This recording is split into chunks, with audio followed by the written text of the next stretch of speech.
अच्छा बेटा, in today's lecture we will gonna study about the Crowd's method. Remember, अब जो हम methods पढ़ने जा रहे हैं, these are all for linear system of equations. जितने भी linear system of equations है ना, उनको पढ़ने जा रहे हैं हम.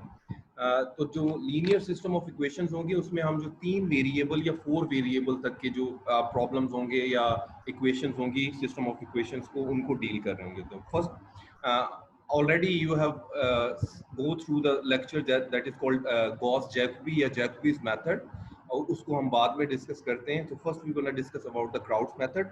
Remember, this is a method for solving the linear system of equations. तो इसमें आपको पता है कि फॉर एग्जांपल हमारे पास कोई भी लीनियर सिस्टम ऑफ इक्वेशन होगी that can be generically represented with this thing ax is equal to b.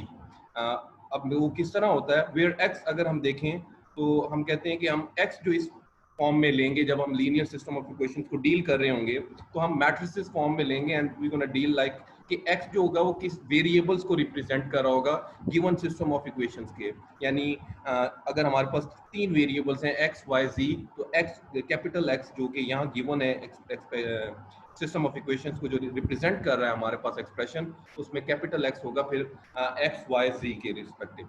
अब जो a है इसमें गिवन एक्सप्रेशन में, ये a रिप्रेजेंट कर रहा है, यहाँ लिखा हुआ है आपके नोट्स पे a is equal to L U. अब मैं बताता हूँ what is l and what is this u. जो l है that is for lower triangular matrices, जो आपने लीनियर अलजेब्रा में पढ़ी होगी, that is for lower triangular matrix. और जो हमारे पास अपर ट्रायंगुलर मैट्रिक्स होगी that gonna be represented with u. तो ये पहले तो ये रिप्रेजेंटेशंस अपने ज़हन में रख लें as far as this whole expression is concern. जो कैपिटल x है वो हमारे पास जो है वो जितने नंबर ऑफ वेरिएबल्स हों उनको रिप्रेजेंट कर रहे होंगे. a जो होगी वो मल्टीप्लिकेशंस होगी, यानी a will be equal to L U, और that l stand for the lower triangular matrix और u stand for upper triangular matrix. और इसमें आप याद रखें कि जो b होगा दैट स्टैंड फॉर कांस्टेंट, जो हमारे पास लीनियर सिस्टम ऑफ इक्वेशंस में आ रहे होंगे. तो अब हम क्या करेंगे, पहले हम वर्किंग पढ़ते हैं कि how we gonna implement Crowd's method as far as our given system of linear equations. Then we gonna solve an example as well. तो पहले हम क्या करते हैं, पहले स्टेप में आपने क्या करना है, जो गिवन एक्सप्रेशन है उसको आपने क्या यूं करना है फ्रॉम 1 and 2, यानी 1 फ्रॉम द मेन. जी जी बेटा. सर ये अपर ट्रायंगुलर मैट्रिक्स और लोअर ट्रायंगुलर मैट्रिक्स में हमारे पास डायगोनल भी आएगा? मैं बताता हूँ आपको बेटा, अभी मैं बताता हूँ आपको. अब ये जो given system of equation ax is equal to b है, दिस इज फॉर, मैं इसको 1 लिखा हुआ है and then a l u x, ये जो हमारे पास सेकंड वन जिसको मैंने a कहा है दैट इज फॉर इक्वेशन 2 कहता हूं मैं अगर इसको. तो from 1 and 2 we will get this result कि हम कहते हैं, यानी पुटिंग द वैल्यू ऑफ, हम a अगर पुट कर दें या, तो दैट इज जो तीसरी इक्वेशन बन जाएगी that stand for L U X is equal to B है. ठीक है.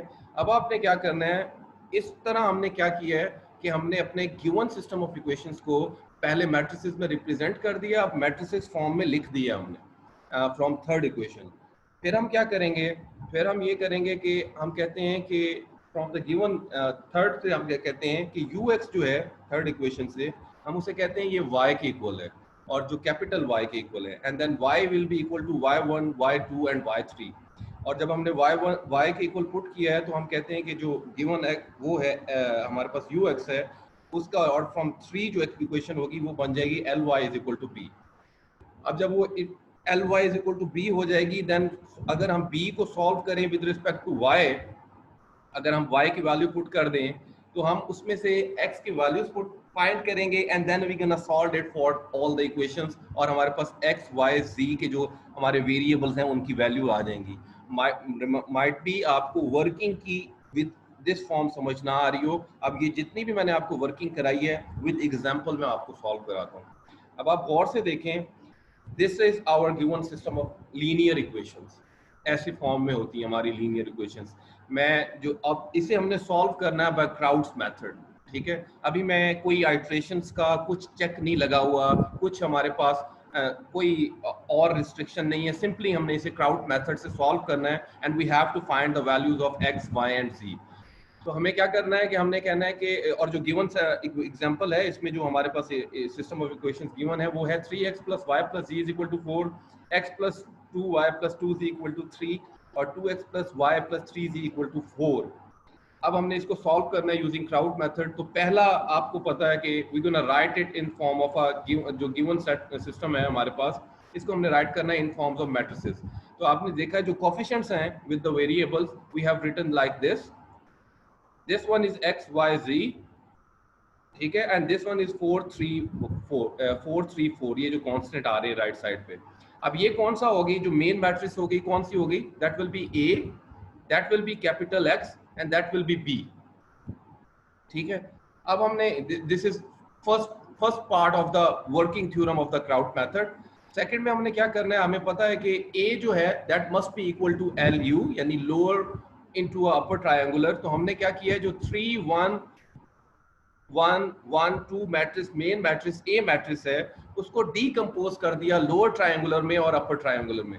ये गौर से देखें, इसमें जो हमारे पास लोअर ट्रायंगुलर और अपर ट्रायंगुलर में जो मैं रिप्रेजेंट कर रहा हूँ, डायगोनल्स पे आपके पास 1 आ जाएंगे और जो अगर आप लोअर को रिप्रेजेंट कर रहे होंगे, और उसमें जो मैं रिप्रेजेंटेशन कर रहा हूँ रिमेनिंग की वो L21 if it is in second row and first column, L31 if it is third row first column and L32 as far as third row and second column।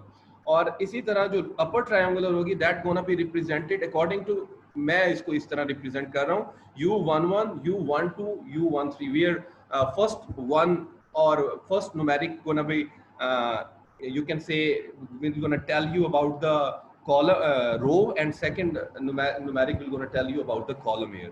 तो ये दो रिप्रेजेंटेशन होगी। अब आपको पता है कि from the definition of the multiplication of the matrices, all of you knows in linear algebra कि हमने इनको multiply कैसे करना है। तो you're gonna multiply it together two matrices। आपको पता है कि किस तरह आपने multiply करना है। और एक और चीज भी याद रखिएगा कि मल्टीप्लिकेशन की मैट्रिक्स का एक चेक भी है, क्या वो ये इस केस में वो चेक पूरा हो रहा है। I will not gonna discuss कि क्या चेक है, यू गोना फाइंड आउट कि क्या मल्टीप्लिकेशन दो मैट्रिक्स किस सूरत में हो सकती हैं, उनका क्या प्रोसीजर है जिसमें मैट्रिक्स हो सकता है। हो सकता है कि आपके पास कोई, इसलिए बता रहा हूँ ये चीज़ क्योंकि हो सकता है कोई आप लीनियर सिस्टम ऑफ इक्वेशंस को डील कर रहे हो और वो जब आप उसको LU में डिकम्पोज कर रहे हो तो according to the given system of equations उसकी मल्टीप्लिकेशन क्राइटेरिया जो general multiplication criteria of matrices है वो पूरा ना हो रहा हो, तो उसको जरूर आपने गौर से देखना है। अब हमने क्या करना है, उसको मल्टीप्लाई किया है तो हमारे पास गिवन सिस्टम ऑफ इक्वेशंस में ये आंसर आ गया है, जो हमारी रिजल्टेंट मैट्रिक्स आ गया है that will B U11 U12 U13 U11 into U12, या आप इन्हें मल्टीप्लाई करेंगे ना फ्रॉम द गिवन नोट्स ये दो मैट्रिसेस को, that one L and U को, तो you will have this result। अब जब आप ये रिजल्ट आ गया, what you gonna do here now, अब आपने क्या करना है कि जो गिवन A मैट्रिक्स था उसको इक्वेट कर देना है आपकी रिजल्टेंट मैट्रिक्स के साथ। इस मैट्रिक्स को, इस गिवन मैट्रिक्स को आपने इक्वेट कर देना है फ्रॉम दिस मैट्रिक्स। जब आप इसे इक्वेट करेंगे तो आपने क्या किया है, आप देखते हैं कि U11 is equal to 3, U11 L21 is equal to 1, हर जो रिस्पेक्टिव आपके पास एलिमेंट है in a matrix that gonna represent any constant from the given A matrix. और जब आपके पास वो रिजल्टेंट मैट्रिक्स आ जाता है, आपको वहां वैल्यूज आ जाती हैं। एक आप गौर से देखें, अब आपके पास U11 पहला मैट्रिक्स देखा 3 आ गया, देन you wanna do, आप सेकंड में गए, आपने U11 की वैल्यू पुट की तो आपके पास L21 की वैल्यू आ गई। अब L21 की वैल्यू आ गई है, यहाँ U11 L31 है, यहाँ U11 की वैल्यू पुट करेंगे जो कि गिवन है ऑलरेडी, तो आपके पास L31 की वैल्यू आ जाएगी एंड सो ऑन। जब आप ये तमाम वैल्यूज फाइंड कर लेंगे, तमाम जो आपके पास जिसमें आपने मैट्रिसेस डीकंपोज किया था LU में, फिर आपने क्या करना है, what you gonna do here according to our last step here, आपने उस मैट्रिक्स को, गिवन मैट्रिक्स जो आपने फाइंड किया है, you are gonna put like this, ठीक है। Now this one is your upper triangular and that will be your lower triangular becomes, ठीक है। जब आपने वैल्यूज उसमें पुट की LU के रिस्पेक्टिव, जब आप वैल्यू पुट कर देते हैं उसमें LU के respective, then what you gonna do from equation 1 and 2, you know कि हमने ये पहले इक्वेशन डील की कि LUX is equal to B and UX is equal to Y, जो मैं कह रहा था Y1 Y2 और Y3 के इक्वल आ रहा है। जब आप इसको पुट करते हैं L Y is equal to B, जब आप वाई एज्यूम कर रहे हैं यूएक्स को, तो आपके पास इस तरह कोई सिस्टम ऑफ इक्वेशन बन जाएगा। For example in this case, अब यहाँ से आप इसको सॉल्व करेंगे from the again using multiplication criteria, आपके पास वैल्यू आ जाएंगी y1, y2 और y3 की। Now put these values in this part, now solving again for x mat lower triangular matrix, और उसमें आप मेन में पुट करेंगे and you will get the resultant value of x, y and z. very very simple method. only difference is कि आपने working rule को देखना है उसमें कि आपने किस किस तरह इसको डील करना है, किस तरह करना है। Again I gonna repeat here, ये जो लास्ट स्टेप है यहाँ पर, जब आप इसको L मैट्रिक्स फाइंड कर लेते हैं, यानी फॉर एग्जांपल ये जो L होगा, यहाँ पर इस रूल को मैं दोबारा रिप्रेजेंट करता हूँ क्योंकि ये शायद समझ ना हो।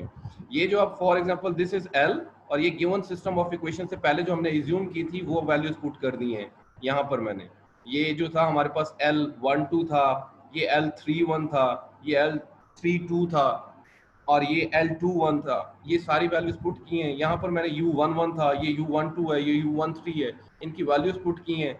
यहाँ से जो मैट्रिक्स आया है इसको मैंने अगेन एज्यूम किया था कि ux is equal to y as well, और y को एज्यूम किया था y1, y2 और y3 के इक्वल। यहाँ से मैंने फिर इसको वैल्यू ली y1 की, y2 की, y3 की, और फिर मैंने उसको फाइनल स्टेप में क्या किया, मैंने उस फाइनल स्टेप में उसको कंपेयर कर लिया ux is equal to y को विद द गिवन होल हमारे पास जो x matrix, capital x matrix से इक्वल था। जब आप पुट करेंगे आपके पास यहाँ पर फाइनल वेरिएबल x, y और z की वैल्यू आ जाएगी। So that is all about the Crowds method। और आपने जैकबिस मेथड भी पढ़ ली है।